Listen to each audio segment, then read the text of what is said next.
Boa noite, senhoras e senhores. Sejam bem-vindos a mais uma live do Alibi. Começamos mais uma vez aqui nosso quadro Loucuras do Rádio e Outras Histórias, com o digníssimo senhor professor mestre Heraldo Moreira, que hoje vai nos contar mais histórias regado a cappuccino, que hoje ele tá chique, gente. Bem-vindo, pai, boa noite. E pode mandar brasa. Boa noite, filhão. Boa noite, galera. Eu até pensei em mudar o script para hoje, porque eu tinha prometido na live passada que ia deixar para essa semana a história da Apatoense. Essa informação eu não sabia. Eu só sabia que tinha uma história grande para contar hoje, mas não sabia o nome. Sim. Então, mas é essa a história aí. Só que aconteceu um episódio hoje engraçado que me fez lembrar de 3 outras histórias. Mas eu vou deixar essas outras 3 para a semana que vem. Só vou contar o que aconteceu hoje. Tá. A Rádio Timbira ela tá mudando de endereço, né? Nós estamos indo para um prédio novo, bem moderno, com instalações novas, móveis novos e tal, equipamentos novos. E para fazer essa mudança física, a rádio precisou interromper a programação por 48 horas. Sim. Interromper, vírgula. A gente está no ar, mas a gente está com um computador lá no transmissor, transmitindo do computador direto para o transmissor. Só música e avisos o dia todo. Sim. Não está tendo nenhum programa, porque não tem o estúdio para fazer. Só coisa gravada. O estúdio está sendo... isso. O estúdio está sendo remontado, né? Sim. Foi tipo o que vocês fizeram quando trocou de AM para FM? Ou... Isso. Só que quando trocou do AM para FM, a gente ficou literalmente fora do ar mesmo. Porque aí teve que desligar tudo do AM, transmissor, torre, tudo, para colocar o FM, que é tudo completamente diferente, né? Certo. Então ficamos fora do ar mesmo. Dessa vez não ficamos fora do ar. Ficamos só tocando música e avisos, mas sem programas. Sim. A previsão é que volte amanhã ao meio-dia, a programação normal, e que inclusive o governador do estado vá para inaugurar a nova sede e tal. E isso está marcado até para o meu programa. Se der tudo certo daqui até lá, né? Se a equipe técnica tu vai entrevistar o governador? Hã? Tu vai entrevistar o governador do teu programa? Isso. No meu programa de esporte eu vou entrevistá-lo sobre a entrega do novo prédio, da rádio e tal. E aí, assim, se a equipe técnica conseguir montar tudo, porque não é fácil. Ontem eles saíram de lá, por exemplo, era 11h30 da noite, já estourado já. Aí hoje, de novo. Estão lá até agora trabalhando. Então não é um trabalho fácil. Mas sim, em função disso, de que hoje não teve o meu programa, para quem não sabe, o meu programa é ao vivo, de segunda a sexta, de 1 a 1h30 da tarde, na Rádio Timbira, e aos sábados, de 11 ao meio-dia, na Rádio Universidade FM. São parceiras, né? São as 2 emissoras públicas aqui de São Luís. Pô, vamos almoçar em casa, então. Antes de ir para a aula da tarde, porque a aula da manhã terminou 11, a da tarde só começa 2h30, então dava tempo de eu vir em casa almoçar, e aí falei para minha esposa, deixa que eu levo então o Wilton para a escola, o caçulinha, teu irmão. A Maria Clara não está indo porque está com uma crise de rinite, sinusite e tal. Eu suspeitei mesmo, porque eu conversei com ela hoje o dia todo no WhatsApp, inclusive no horário de aula, eu imaginei, então ela não tá no colégio. Pois é. Já está quase 100%, amanhã ela volta, até porque amanhã começam as provas, então ela está até estudando aqui. Sim. Mas enfim, aí eu fui levar o Wiltinho, né? Wiltinho é o centro das atenções lá na escola, né? Pelas presepadas que ele faz, pela genialidade dele, né? Porque ele com 2 anos e meio já sabia ler e escrever, então é muito carinhoso, é muito ágil, né, em todos os sentidos e tal, e também tem a neurodivergência, né, ele é TEA leve, TEA nível 1, então tem todos esses componentes. Eu fui deixá-lo, e eles ficam ali, as crianças todas da idade dele, ele vai fazer 5 anos, né, ficam ali esperando num local que eles chamam de ateliê, brincando e tal, até a hora de subir para a aula, né. Quando eu cheguei, já tinha uma galera lá esperando. Quando viram ele, fizeram como sempre, aquela festa. Vieram correndo para abraçá-lo e tal. E nesse momento aí, uma das coleguinhas dele tropeçou na bolsa dela e caiu. E aí todo mundo riu muito. E aí, como criança é bicho besta, né? Outros 2 coleguinhas dele, vendo que ela caiu e provocou risadas em todo mundo, se jogaram no chão também, simulando quedas, né? Para que também ganhassem risos e, enfim. Isso me chamou muita atenção. Sim. E me fez lembrar da minha infância, né? E me fez lembrar, olha que loucura, olha como o nosso cérebro é incrível. Pior que isso esse episódio me fez lembrar de 3 histórias da minha vida. As 3 surras que eu peguei do meu pai. Quer dizer, aparentemente não tem nada a ver, né? Cara. Mas tem tudo a ver, porque... Enfim, mas essas vão ficar para semana que vem, né? Se não surgir nada mais interessante. Porque nem estavam relacionadas aqui. Porque eu ia comentar que isso aí me fez perceber uma parada que a galera que consome humor, que trabalha com humor, geralmente comenta, que é um dos gatilhos mais, assim, como se diz, primitivos de humor, é a queda. Tem gente que só ri assistindo um vídeo de pessoa caindo. E acha incrivelmente engraçado. E às vezes a gente fica assim, cara, mas por que você tá rindo disso? E tá aí uma prova, que é, primeiro, a criança já ri disso. Então, é instintivo mesmo. É verdade. Não, o pior é o cara se jogar no chão, né? Pra fazer graça. Pra fazer graça. É nato mesmo, né? Primitivo, intuitivo mesmo. Bom, então, vamos à história de hoje. A história de hoje, ela tem camadas, assim, porque a gente precisa... Antes de eu entrar na história de hoje, eu queria contar 2 historinhas rápidas que eu tinha relacionado aqui também. O que a gente falou de sacanagens que a gente faz com os colegas no rádio e tal, e depois eu lembrei dessas 2 histórias. Uma é um grande amigo que ainda está na ativa até hoje, e eu tinha um programa lá naquela rádio onde eu contei a história do programa do Silvio Alves, que eu imitei um gay para sacanear um outro colega da rádio e tal. Nessa mesma emissora, eu trabalhava nela na época, claro. Eu tinha um programa de esportes, que era de 6 às 7 da noite, antes da Voz do Brasil. E nesse programa, eu apresentava o programa e acionava os outros colegas repórteres. Eu trazia as notícias do Sampaio, que era o time que eu cobria, e aí um outro repórter trazia as notícias do Moto, um outro do Maranhão, e tinha um que trazia as notícias da Federação Maranhense de Futebol, e é esse meu amigo, que está na ativa até hoje. E aí teve um dia que a rádio estava fora do ar, porque tinha faltado energia elétrica lá nos estúdios. Então a rádio estava fora do ar e esse cara estava lá na federação e sem retorno, sem ouvir a rádio, sem saber que ela estava fora do ar. E naquela época não tinha grupo do WhatsApp, né? Porque se tivesse, alguém já teria colocado no grupo, olha, a rádio está fora do ar, e ele saberia. Não por estar ouvindo a rádio, mas no grupo do WhatsApp. A época não tinha grupo de WhatsApp, então ele não tinha como saber, a não ser que ele estivesse ouvindo a rádio, e ele não estava. Ou que alguém ligasse para ele avisando. E avisasse. Ou na hora que ele ligasse para dar o boletim, porque era assim que funcionava. Como também não tinha o WhatsApp, não dava para mandar o boletim gravado pelo WhatsApp, né? Tinha que ser ao vivo. Então já tinha uma ordem, uma sequência, cada um ligava. Horário tal liga fulano, horário tal liga cicrano e tal. E aí chegou a vez dele, ele ligou, né?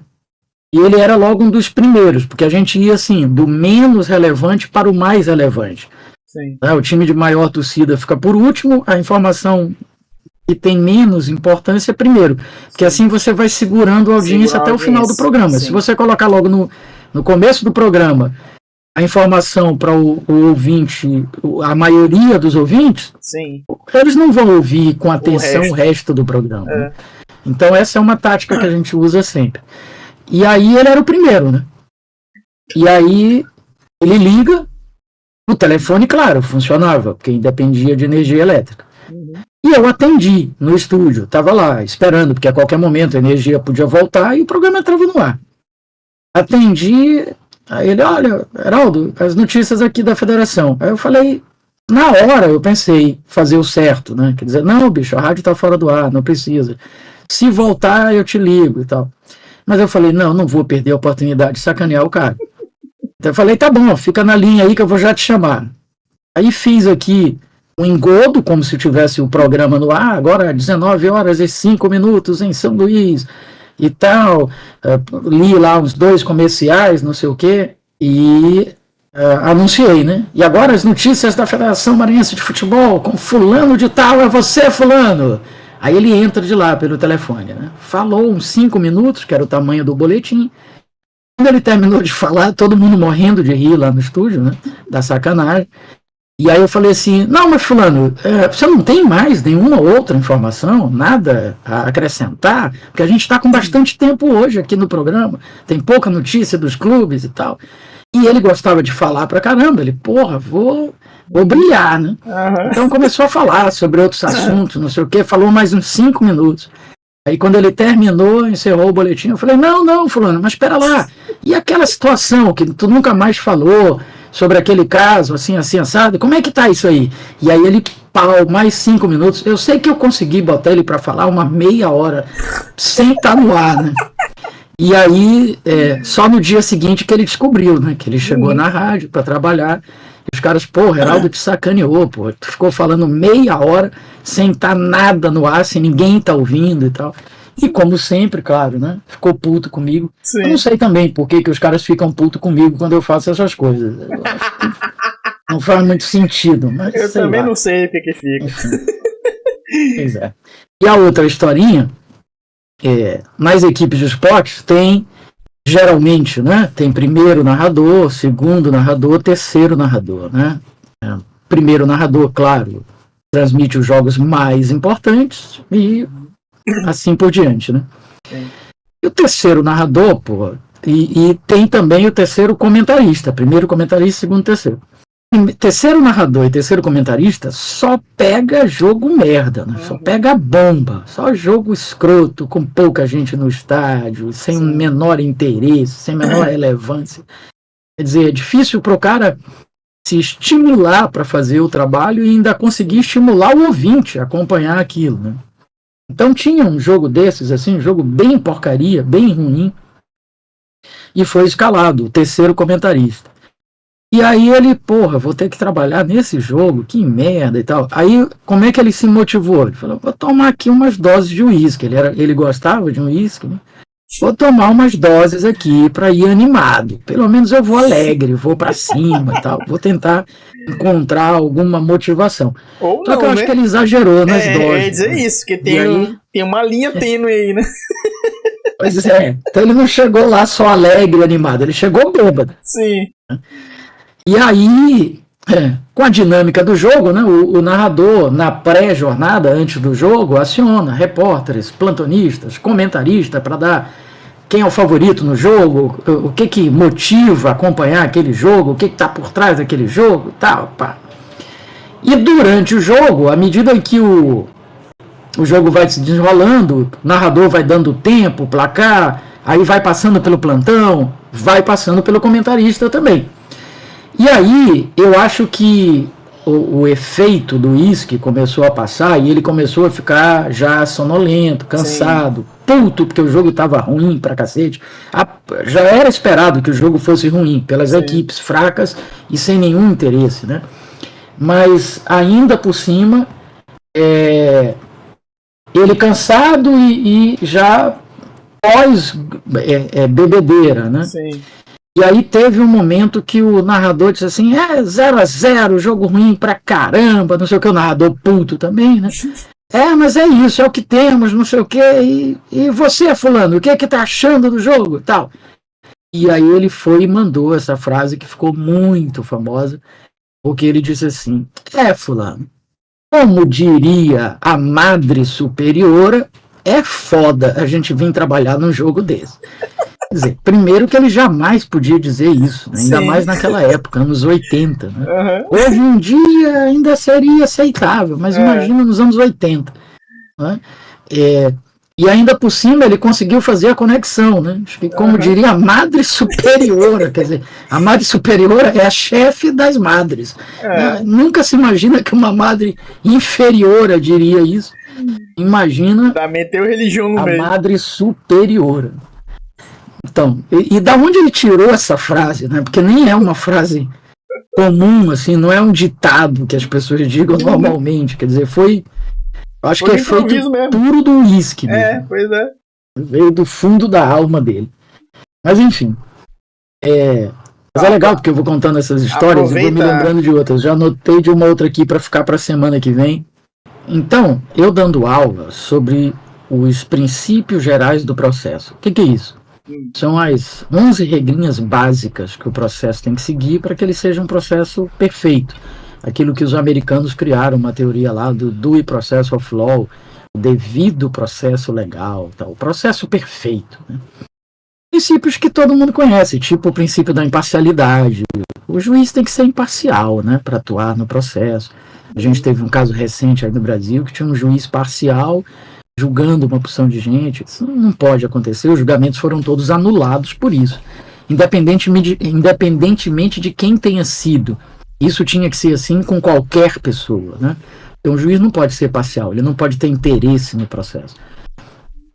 E uma das regras básicas é o princípio da economia, porque nem todos esses princípios básicos do processo, eles nascem no direito, eles às vezes nascem em outras ciências, porque cada ciência tem suas regras básicas, suas regras elementares, né, os seus princípios gerais. A economia tem vários, né? Tem um bem atual que é no parking, no business. Aliás, tu viu que hoje eu tô bem no inglês, né? Já mandei 3 já, uma no chat e 2 aqui ao vivo. Tô nessa vibe, assim. Então...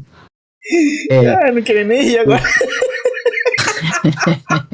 Apesar do meu inglês ser do norte da Inglaterra, mas eu consigo desenrolar. Então, o No Park, No Business diz que hoje em dia você abrir um empreendimento e não colocar estacionamento, não vai rolar, não vai ficar legal, né? Não vai funcionar. E aí, uma outra regra básica da economia é a que diz que quanto maior o risco, maior a probabilidade de lucro, né? Risco e lucro são grandezas diretamente proporcionais, né? Sim. Então, por exemplo, tu deixar teu dinheiro na caderneta de poupança, em 500 e poucos anos de Brasil, só uma única vez que mexeram na poupança, que foi no Plano Collor, né? Então é um risco baixíssimo. Mas em contrapartida o lucro também é baixíssimo, né? 0,5% ao mês, quer dizer, não dá nada, né? É engraçado porque no passado havia essa coisa de, tipo, o meu padrinho, quando eu nasci, ele me deu de presente uma caderneta de poupança, eu só poderia sacar quando fosse maior de idade, claro. Sim. E era tipo assim, como se ele tivesse colocado lá 100 mil reais na poupança, porque era para quando eu fosse maior eu tinha como começar a minha vida, abrir um negócio e tal. Caraca. E quando eu fiz 18 anos, que eu fui ver lá o saldo dessa tal poupança, tinha algo em torno de, equivalente hoje a uns 300 reais. Quer dizer, olha que merda, que prejuízo. Ele teve e eu tive também, né? Porque... E se ele tivesse usado a época... porque quando ele colocou era cruzado ainda, cruzeiro? Nem me lembro. Foi quando eu nasci, 64. Então, pois era outra moeda. Aí na hora que fez o câmbio da moeda... Não, as conversões e a inflação e tudo isso. E o rendimento mesmo, que é muito pequeno, né? Pô, enfim, 300 reais é muito triste. Não, os valores assim eu tô chutando, sim, né? Mas entendi, só para ter uma ideia da desproporção, foi mais ou menos isso. Foi uma coisa absurda. Eu inclusive ia perguntar, porque eu fui falar sobre a desvalorização, só que aí a minha pergunta que ia vir era outra, porque tu falou caderneta de poupança. Até hoje o pessoal ainda costuma usar esse termo, mas é porque antigamente era realmente uma caderneta que recebia, era um negócio físico? Sim. Igual cheque? Quando você abria a conta na poupança do banco, eles te davam uma cadernetinha, um caderninho pequenininho assim, chamava caderneta, né? Porque aí tu ia anotando. Não tinha extrato, né? Não tinha aplicativo, então tu anotava, abria a poupança de tal, valor tal. Aí no mês que vem tu ia lá e perguntava, quanto é que tá aí o dinheiro? Ah, sim, tanto. Aí tu anotava, dia tal, tá tanto. Tal. Era então pra tu ia isso. acompanhando. Era pra tu ir anotando, tu ia acompanhando. Monitorando aquilo ali era o teu extrato. É o extrato, caraca. Eu nem só imaginava chamava que era caderneta de poupança. Sim, né? faz todo sentido. E tinha essa cadernetinha. Caraca. Pois é. Então quando eu falo isso, aí eu brinco com os alunos assim, pô, tu quer ganhar mais? Então tu tens que correr mais risco. Coloca o teu dinheiro na bolsa de valores. Por exemplo. Pode ficar rico ou pobre da noite pro dia, né? Sim. Risco alto, lucro alto. Aí eu digo assim, tu é mais ambicioso do que isso, vai ser traficante, pô.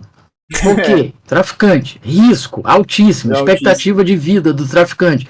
Em 2 anos, ou ele está morto ou ele está preso. Mas, em compensação, os lucros são fabulosos. Né? Mas aí eu ressalvo, mas eu não estou fazendo apologia ao crime, eu não estou dizendo aqui para ninguém ser traficante. Pô. Se vocês resolverem ser e forem presos, não vão dizer, foi o professor Heraldo que mandou. Nunca, porra. Foi dica do professor. Pois é.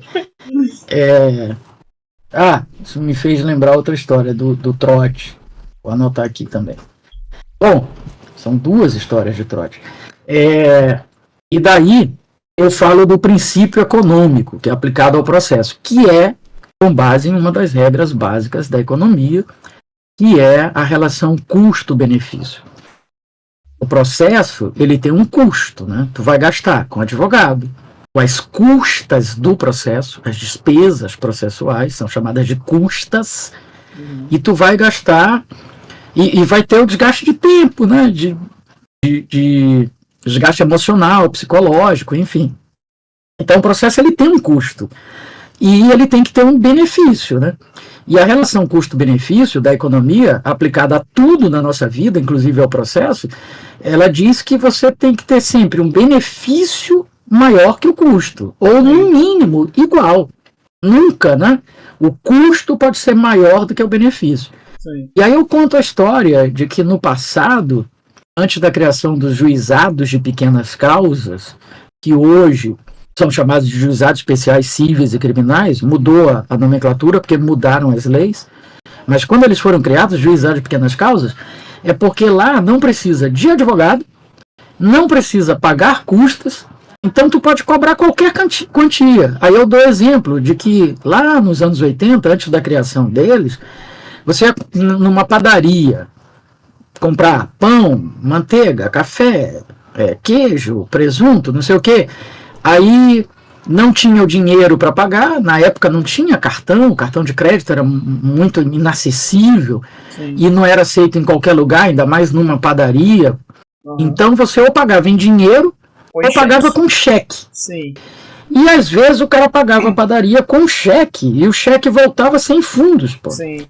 E aí imagina, um cheque do equivalente hoje a uns R$50. Uhum. O cara voltou sem fundos. Ele vai cobrar na justiça? Não vai, pô.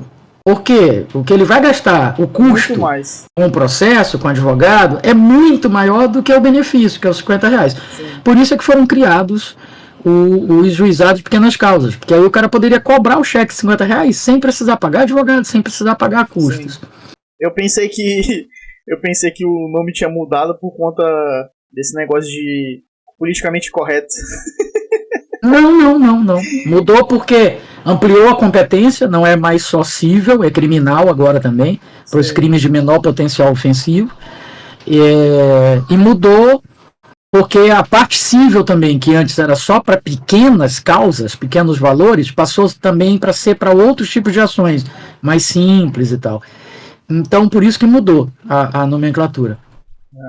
Mas enfim, aí eu explico que a única coisa que o cara da padaria podia fazer na época, porque ainda não existia também o Código de Defesa do Consumidor, porque se existisse, ele proíbe isso, era expor o devedor ao ridículo. Porque o que ele fazia? Caixa de padaria geralmente um retângulo, né, de vidro. Sim. Então o cara grudava o cheque lá no vidro.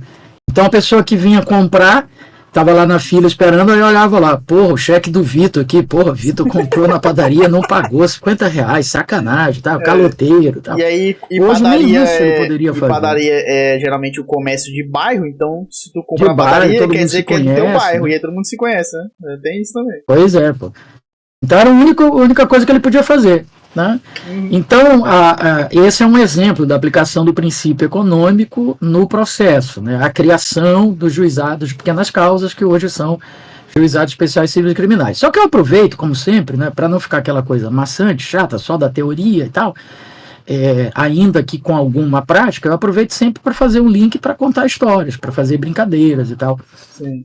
E aí eu digo, olha, está provado cientificamente que as mulheres são mais inteligentes que os homens, e isso tem uma razão científica, né? O cérebro da mulher é menor do que o do homem, e por isso as ligações neurais, as sinapses, elas são mais rápidas, por isso elas são mais inteligentes, porque elas pensam mais rápido, só que elas só ainda não dominam o mundo, porque, apesar de serem mais inteligentes, elas ainda não aprenderam a ter foco, talvez até por serem mais inteligentes, né? Elas conseguem raciocinar em várias dimensões ao mesmo tempo e tal. E aí eu conto algumas histórias, eu digo, olha, a mulher, por não ter foco, ela está precisando de uma caneta, aí ela vou no shopping comprar uma caneta, ela, no caminho até chegar até a papelaria, que ela sabe exatamente onde é capaz de conhecer até o gerente da papelaria e tal, ela olha no caminho lá alguns gatilhos mentais, por exemplo, liquidação ou promoção. Aí ela, caramba, tem que olhar isso aí. Aí olha, gosta, compra. Aí você pergunta, mas tu tá precisando disso? Relação custo-benefício, né? Não tô. Então para que comprou? Porque o dia que eu precisar eu comprei mais barato. Isso. Então tem essas coisas, né?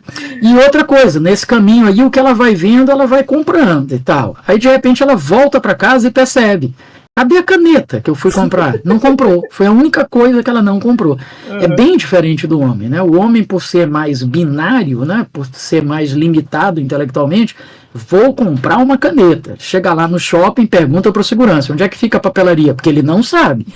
A mulher sabe, cada endereço do shopping, mas o homem não. Então, fica ali no corredor tal. Aí o cara vai lá, chega lá, meu amigo, eu tô precisando de uma caneta. Aí o cara mostra lá para ele, ele escolhe, compra. O vendedor, claro, quer faturar mais. Não, você não quer ver também um estojo? Não quer ver um caderno? O cara, não, vim comprar a caneta. Pega a caneta e vai embora. É assim que funciona, né? E aí eu digo, as mulheres têm muita dificuldade de aplicar no dia a dia delas a relação custo-benefício para tudo, até para relacionamentos. Às vezes o relacionamento é tóxico, mas ela não consegue se livrar, porque ela não pesa. Porra, qual é o custo de manter esse relacionamento? Né? Qual é o benefício que eu estou tendo? Não está valendo a pena. Né?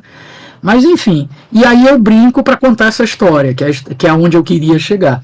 Esse preâmbulo todinho é para contar a história da Patoense. O que é isso? Casal de amigos meus, eles são professores, os dois. Um é professor da Universidade Federal do Maranhão, ela, a esposa dele, é professora, se eu não me engano, do Cefet, né? Que hoje não é mais Cefet, hoje é IFMA. É IFMA, eu acho. Né? IFMA. Acho que é IFMA. Enfim, ambos professores federais, só que de instituições distintas e de áreas distintas também. Ela é da área de design e ele é da área de informática. E aí eles dois estão num café que tem num dos shoppings aqui, estão sentados nesse café, e em frente a esse café tinha uma loja que não tem mais, de roupa feminina, a Patoense. Um nome estranho pra cacete, né? Tá. Esse tempo todinho a primeira vez eu tava achando que era o nome de ou um time de futebol ou de um clube. Porque tem um clube, Patoense, se não estou enganado. Então, eu pensei que era isso a história, eu nunca imaginei que era uma loja. Não, é uma loja, a Patoense. Nome escroto pra cacete. A primeira vez que eu vi, eu até pensei assim, deve vender pato, né? A Patoense deve vender patos. Mas não, é moda feminina. Caraca. E aí, eles estão sentados. Então deve ser porque a dona da loja deve ser de Pato Branco, né? Chama Patoense, não é isso? Sei lá, não sei. Enfim, eu sei que a loja fechou. Aí fica até difícil agora a gente tentar resgatar a origem e tal. Mas enfim, aí ele está sentado de frente para a loja a esposa dele de costas para a loja, de frente para ele. Sim. Conversando, tomando café, um dia de sábado, de domingo, no shopping tradicional, BBB. De dentro da loja da Patoense sai uma menina linda que estava fazendo compras lá. Certo. E chamou a atenção do cara, porque tem um livro, não vou me lembrar agora o título do livro, mas que fala sobre relacionamentos, e nesse livro afirma que quando uma pessoa olha para outra mais de uma vez, é porque a outra é muito bonita ou é muito feia. Sim. Então, de alguma forma, chamou atenção. Se você olha para alguém e só olha uma vez, é porque não chamou atenção. É médio. Mas se for muito bonito ou muito feio, você olha de novo. Sim. Então, essa menina sai de dentro da loja, ela era muito bonita, ele olha para ela. E olha mais uma vez. Até aí, nada demais. Não foi desrespeitoso. Eu até brinco com as alunas, eu digo, olha, se vocês estiverem namorando ou casadas com um cara que vê uma menina bonita e não olha a segunda vez, sem desrespeitar vocês, sem tomar gosto, sem ficar olhando e tal, desconfie desse cara, pô, porque ele tá casado ou namorando contigo e não olhou, tem algo errado com ele, principalmente se passar um homem bonito e ele olhar mais de uma vez, aí que tu tem certeza tem algo errado, assim, no bom sentido, gente. Sim. Pelo amor de Deus, não me cancele. Não tem qualquer tipo de preconceito. Mas é porque, se tá namorando ou se tá casado com uma menina, imagina-se que seja heterossexual, né? Sim. Mas o cara não olha uma menina bonita e olha um cara bonito, tem algo estranho, né? Sim. Nada de errado em ser homossexual, mas de estar pousando de heterossexual, né? Ou então é bissexual. Aqui vocês estão vendo uma representação de professor Heraldo pisando em ovos. Mas tem que ser. Mas enfim. Vai. Aí ele olhou para a menina 2 vezes, ok. Só que aí ele começa a cometer uma série de equívocos próprias do homem, né? Da imbecilidade do homem. Primeiro equívoco dele. O homem, quando olha uma mulher bonita de frente, olha mais de uma vez, se ele tá só, se isso não vai causar nenhum tipo de problema e tal, ele precisa olhar também a pessoa não só vindo, ele precisa olhar a pessoa indo. Ele precisa conferir se a pessoa é bonita só numa direção ou nas duas. Enfim. E aí que foi o primeiro erro dele, porque a mulher dele tá na frente dele, porra. E a menina passa aqui do lado dos dois e ele resolve virar pra olhar a menina. Aí é foda, aí já abusou. Aí, porra, abusou demais. Quando ele volta pro rosto da esposa dele, ela tá furiosa, com razão, claro. Os olhos dela diziam assim, vou te matar. Estava escrito nos olhos dela. Só que ela não disse nada. Ela é muito inteligente, muito preparada, dizer. Não fez um escândalo. Não... Os olhos já estavam dizendo, precisa dizer. Já muda, a feição já muda. Foi tudo, muda tudo. A linguagem corporal diz muito. Pois é, então ele dá aquela olhada aqui para conferir e tal, volta a ver a mulher dele voltadíssima, né? Falando com o corpo para ele, que estava muito insatisfeito. E aí, a imbecilidade do homem, né? Ele tenta corrigir o erro, cometendo outros erros. Porque aí ele entra numa sequência sem fim. Ele vai se afundando. Vai se afundando, é a areia movediça. Ele, percebendo que ela estava revoltada, ele olha para ela e diz assim, olha a imbecilidade. E amor, você sabia que aqui nesse shopping tem a Patoense? Porra! Primeiro, a justificativa mais imbecil, né?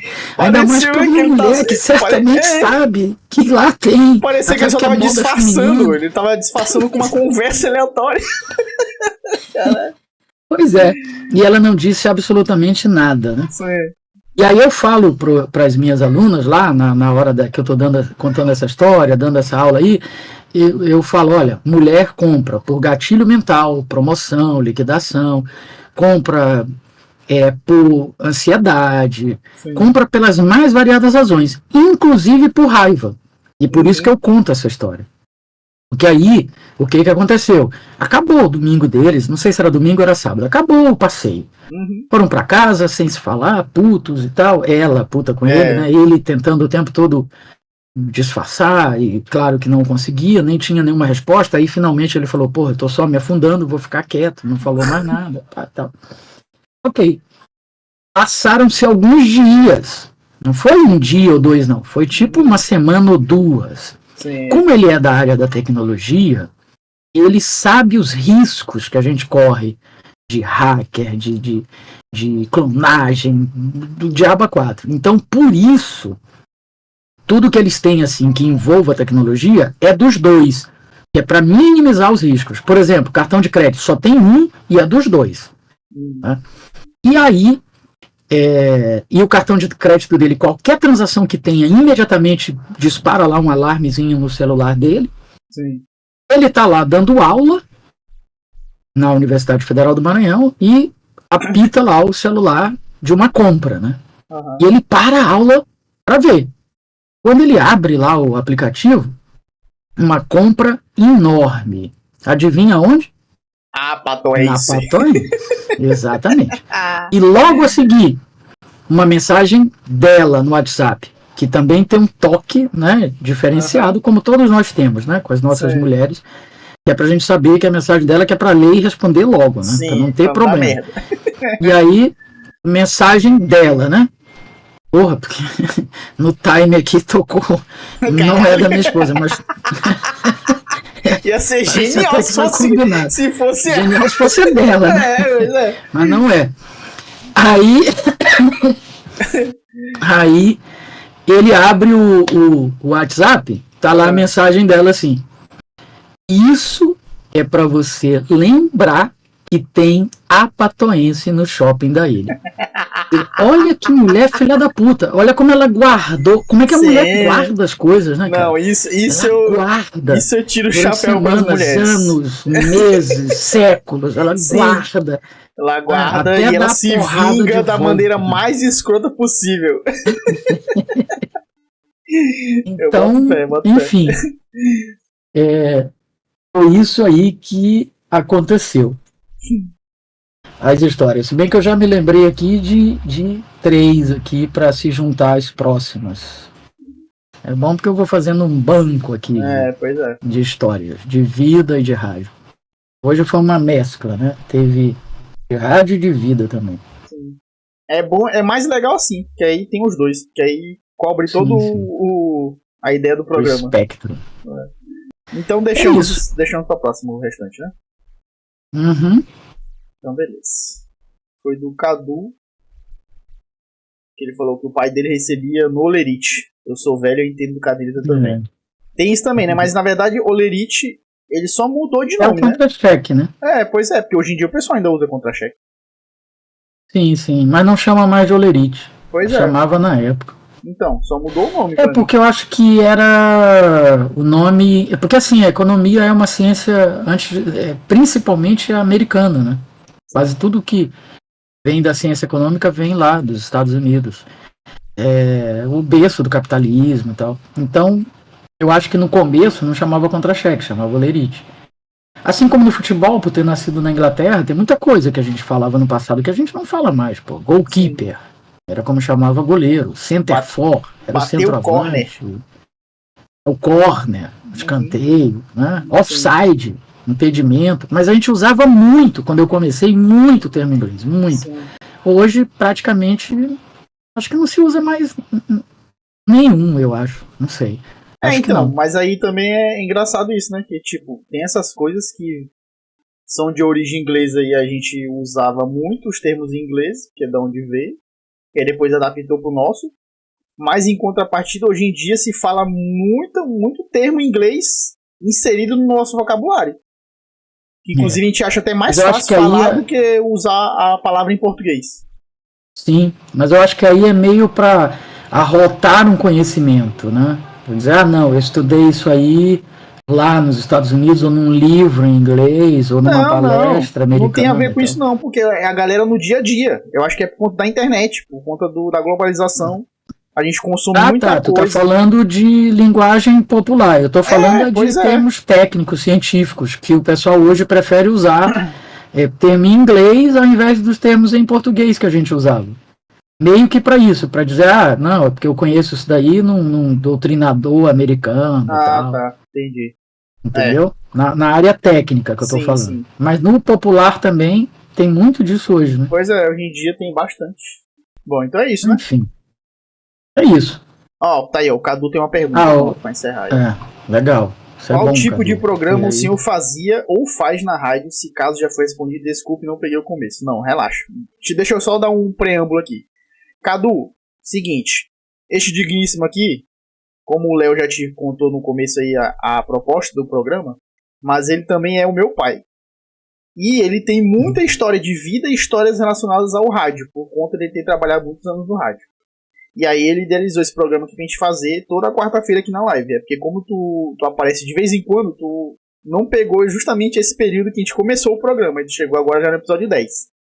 Mas é isso. A ideia é essa do programa, entendeu? E aí... Hoje, Cadu, hoje prazer é meu, querido. Hoje eu faço na Rádio Timbira, aqui de São Luís, que é a emissora oficial do estado e é a emissora mais antiga de São Luís. Eu apresento um programa, que é o Giro Esportivo, que é de segunda a sexta, de 1 a 1h30 da tarde, porque eu comando a equipe de esporte da Rádio Timbira. Sou comentarista nas transmissões esportivas da Timbira e faço um quadro chamado Direito no Ar. Tem duração de 15 minutos, às quintas-feiras, às 8 horas da manhã, dentro de um programa de notícias da rádio, que é o Timbira News, primeira edição. Aí tem um quadro lá de direito. Na Rádio Universidade FM, que é da Universidade Federal do Maranhão, eu faço um programa de esporte também, aos sábados, de 11 ao meio-dia.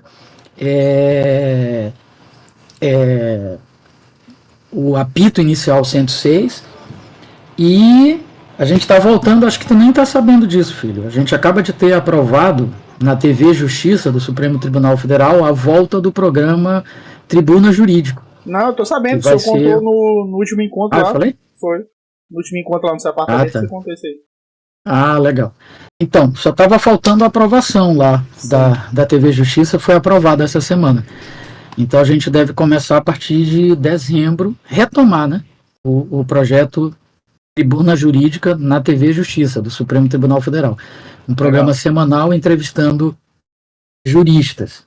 Quando esse programa foi apresentado há alguns anos, um dos entrevistados foi o Flávio Dino, que hoje é ministro do Supremo Tribunal Federal, é meu amigo pessoal, né? Já foi governador aqui do estado, enfim.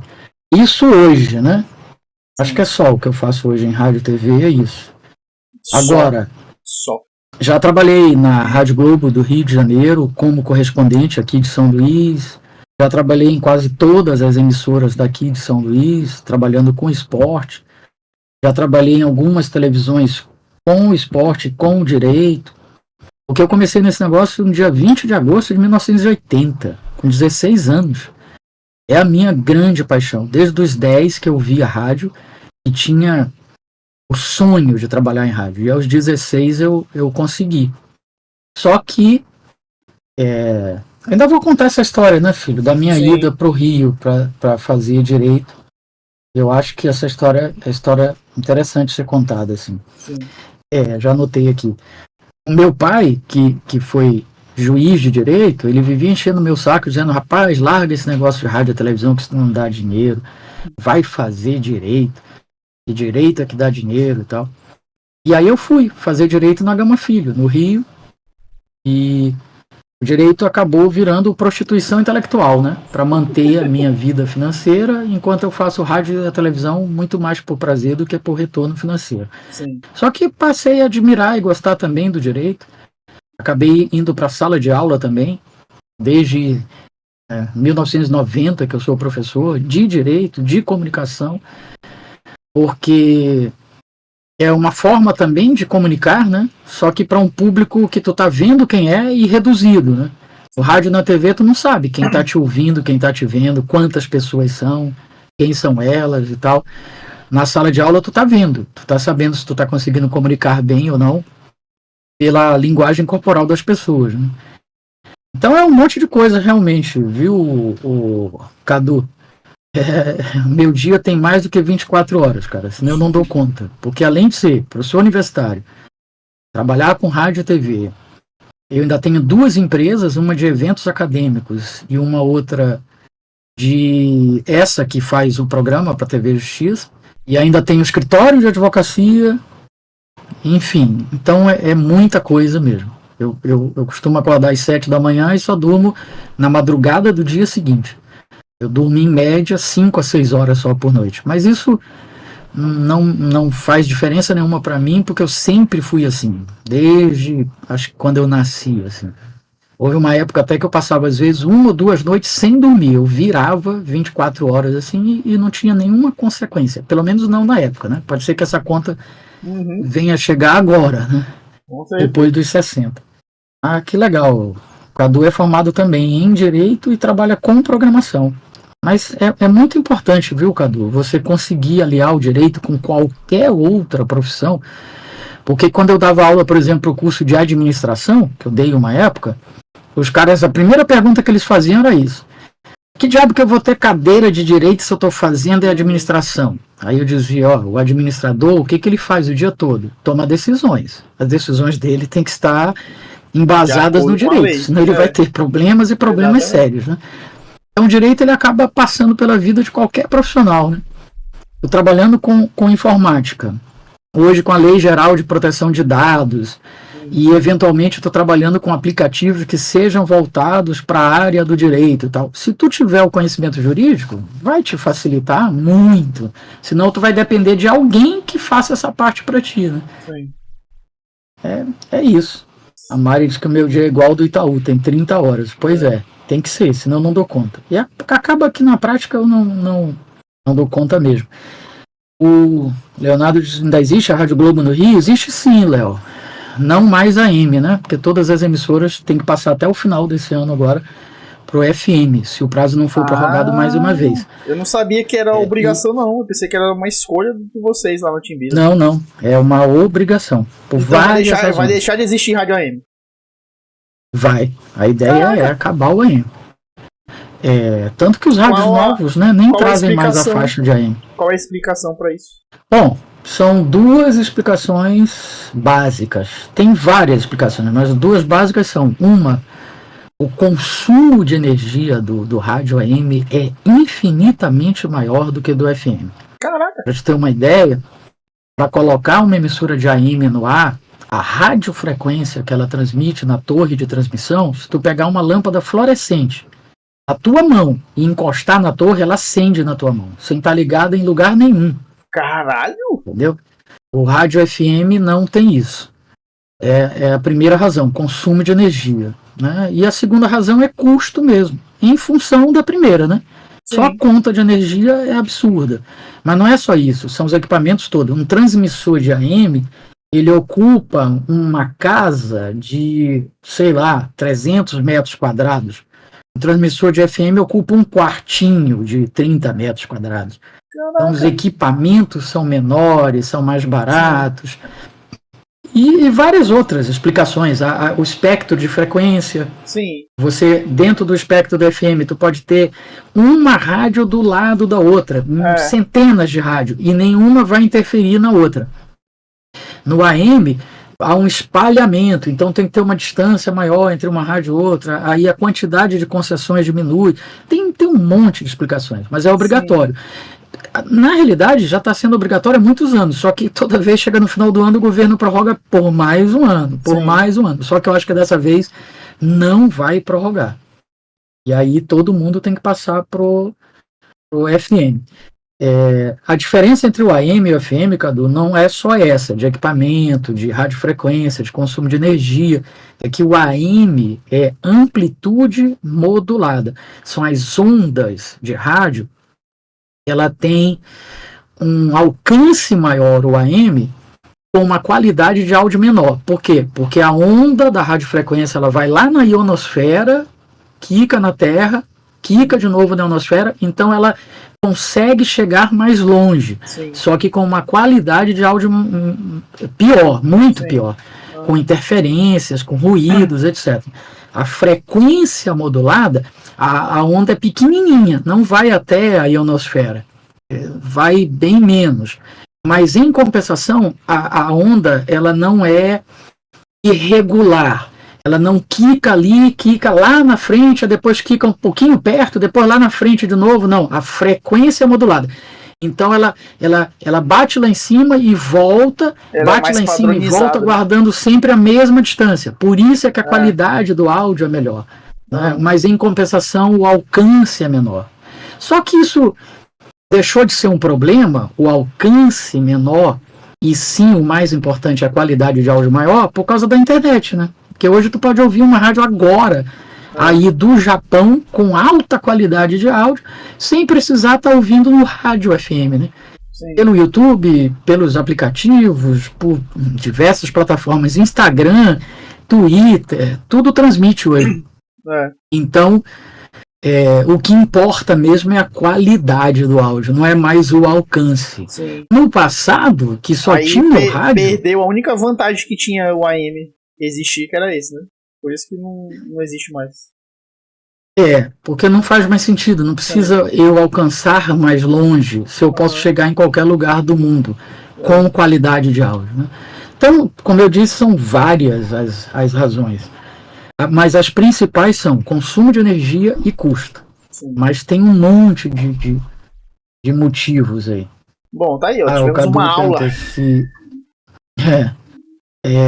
Se a gente que escolhia. Não, é assim. Não, desculpa perguntar, não. Acho que a ideia do quadro também é essa, né? A gente abrir para as participações e tentar, de alguma forma, levar conhecimento. É assim, Cadu. Quando você solicita ao Ministério das Comunicações uma concessão de rádio, porque a comunicação ela é pública, né? Por várias razões também. Então você precisa solicitar uma concessão. E aí você escolhia que concessão você queria, se AM ou se FM. E aí, tradicionalmente, a proposta do AM era diferente da proposta do FM, em termos editoriais. A AM era mais esporte e notícia. Prestação de serviço e tal. FM era mais música. Basicamente entretenimento no geral. Entretenimento, mas principalmente música, por causa da qualidade do áudio. Né? Aí, com essa obrigação de todo mundo passar para o FM, o que está acontecendo? Algumas emissoras, como a Tupi do Rio de Janeiro, por exemplo, que passou do AM para o FM, ela não mudou uma vírgula na programação dela. Continua exatamente a mesma programação do AM, privilegiando notícia e esporte. Pouca música. Por quê? Porque ela entendeu que ela foi obrigada a passar do AM para o FM, mas o DNA da rádio, a cara da rádio, a audiência monstruosa da rádio era aquilo ali. Sim. Se ela passasse a ter uma cara de FM, ela poderia perder tudo isso. Né? Algumas emissoras fazem um meio termo. Lá na Timbira a gente fez um meio termo. A gente manteve notícia, manteve esporte, mas aumentou demais a parte musical. Então ficou uma mescla de AM com FM. Né? Outras não, outras mudam e mudam só para música.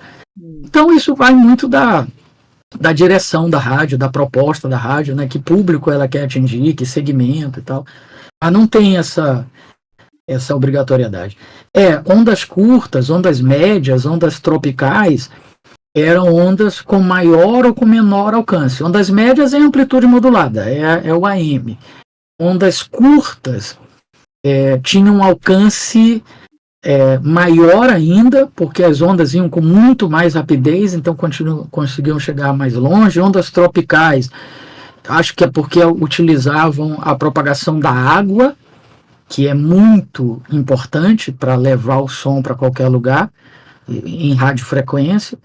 Então tinha tudo isso, cara. E aí era engraçado porque a Timbira tinha tudo isso. Tinha ondas tropicais, ondas curtas e ondas médias. E a gente recebia lá mensagens e cartões postais e cartas do mundo inteiro, porque a gente conseguia chegar em várias partes do mundo e tal. Caraca, hoje a gente continua recebendo, só que pelo WhatsApp, pelo YouTube, pelo Instagram, pelo Twitter e tal, pelos aplicativos, sem precisar ter esses equipamentos todos, essas ondas todas. Né? Não precisa mais nada disso. E alcançamos com certeza hoje muito mais gente do que a gente alcançava. Quer dizer, é proporcional, né? Sim. Porque também foi elas por elas. A época Porque a época também só tinha o quê? 3, 4, 5 emissoras aqui. Sim. Hoje tem centenas. Então fatia também a audiência, né? Então tem os prós e os contras para tudo, né? É isso. Mas acho que é isso. É isso, ó, o Cadu agradecendo. Obrigado pelas informações e um adendo. Parabéns por trazer conteúdo diferenciado de qualidade por aqui. Valeu, Cadu. Tamo junto, mano. É isso aí. A proposta Valeu, querido. E a ideia foi essa mesmo. Fazer um conteúdo diferenciado aqui com coisas interessantes, curiosidades, histórias que de outra forma não chegariam para essa quantidade de pessoas se não fosse assim através da internet. E é por isso que a gente faz aqui na Twitch e depois esse quadro fica gravado para eu botar no YouTube para ficar para eternidade aí, para quem quiser rever. Inclusive, Cadu, tem mais vídeo lá, viu? Esse aqui é episódio 10. Se tu clicar nesse link que tá aí no chat fixado, tu vai lá pra playlist que vai ter os outros programas anteriores, já que tu se interessou bastante pelo que eu entendi, então acho que tu vai curtir os outros programas também. Aí aproveita, deixa o like lá, comenta, compartilha com a galera que tu conhece que pode curtir também, pra dar uma força pra nós. Pois é, a Mari tá dizendo, filho, que ela acha legal quando rola a vinheta do indicativo de chamada das artes, que a gente nem usa mais, né, porque não tem mais necessidade. A vinheta são aqueles áudios gravados, né, que falam sobre programas, sobre prefixos, é o que ela está falando, indicativo de chamada das aves, né, ZYB 420. É isso que eu ia falar agora, eu já ia perguntar se isso aí que é o famoso ZYB. É o prefixo da rádio, é o indicativo de chamada da rádio. Quer dizer, para alguém sintonizar a rádio, se não souber a frequência, sintoniza por aí e tal. E aí ela está dizendo que quando dizia, né, ZYB 420, rádio tal, direto de não sei o que, da onde e tal, porque as companhias aéreas, elas não tinham, né, a facilidade que tem hoje de comunicação também no ar, né, graças à internet, graças ao satélite, graças a todas as tecnologias. Então eles sintonizavam as rádios de cima de onde eles estavam voando, para ter uma noção, mais ou menos. Estou ouvindo aqui ZYB 420, Rádio Timbira de São Luís. Opa, então eu estou perto de São Luís. Estou no caminho aqui, estou na rota. Tá né? certo, não estou perdido. É isso aí. Era mais ou menos assim. Eu queria só para me despedir, porque quero dividir essa informação com vocês. A Rádio Globo era ZYJ 458. Eu estou assistindo na Netflix com 2 irmãs, filho, que a Daphne está aqui, né? Sim. Daphne e Clarinha, a gente está assistindo sempre que pode.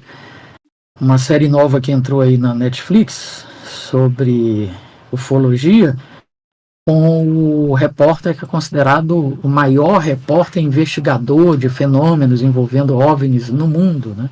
Sim. Que é um cara que mora lá em Las Vegas e que já fez vários documentários. Aí tem esse documentário dele agora atualíssimo na Netflix, com documentos, com imagens atuais e com pesquisas científicas. Inclusive eu descobri recente que mudou o nome, né? Não é mais OVNI. Isso. É objeto submarino não identificado. Quer dizer, não é que mudou o nome, não. Não é objeto, é outra palavra, que é mais abrangente do que objeto. Não, é porque assim, ele tem o OVNI e o OSNI, que é objeto submarino não identificado. Porque isso aí é outra coisa. Só que tem um guarda-chuva que junta os dois. Tem o mais abrangente que a galera tá usando agora, que eu esqueci a palavra.